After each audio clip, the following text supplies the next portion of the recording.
والآن لسه عندنا عطلة كم يوم طبعا، محضرين غراض التخييم وراح نطلع بالسيارة نسوق، ما نعرف وين راح نروح، ما عندنا خطة ولا عندنا وجهة معينة، نسوق ونشوف وين بنوصل نلقى مكان حلو نخيم وننام بيه. هسه لازم نصعد هاي الهوسة كلها نحطها بالسيارة.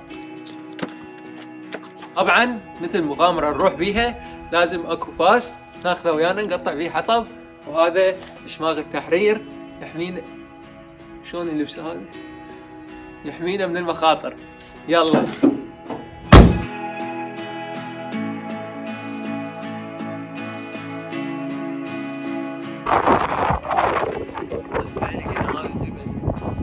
وعرفنا انه كان اكو زلزال قبل 40 سنة 50 سنة صاير، وهذا الجبل كله واقع، وهاي الصخور كلها جاية من الجبل ذاك.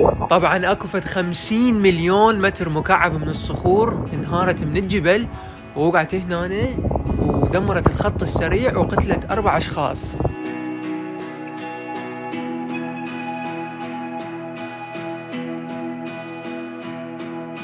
طبعا هسه السيارة دي تمشي على الجاذبية.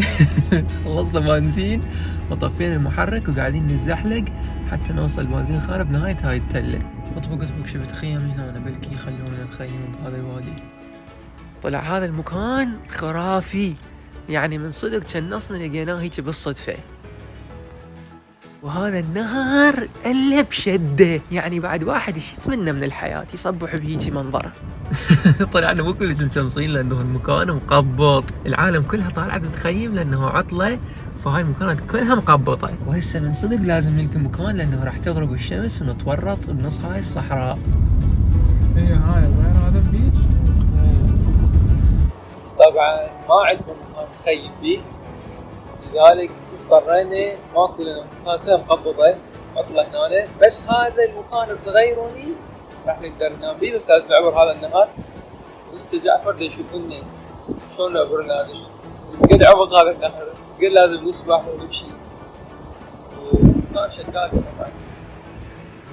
طبعا. عودة احاول اعبر هاي العودة، هاي العودة الطوب تقريبا 3-4 مترين وما تدري اذا اتزحلق بسرعة، ما ادري شلون راح ندبر هاي المغامرة، يمكن تورطنا.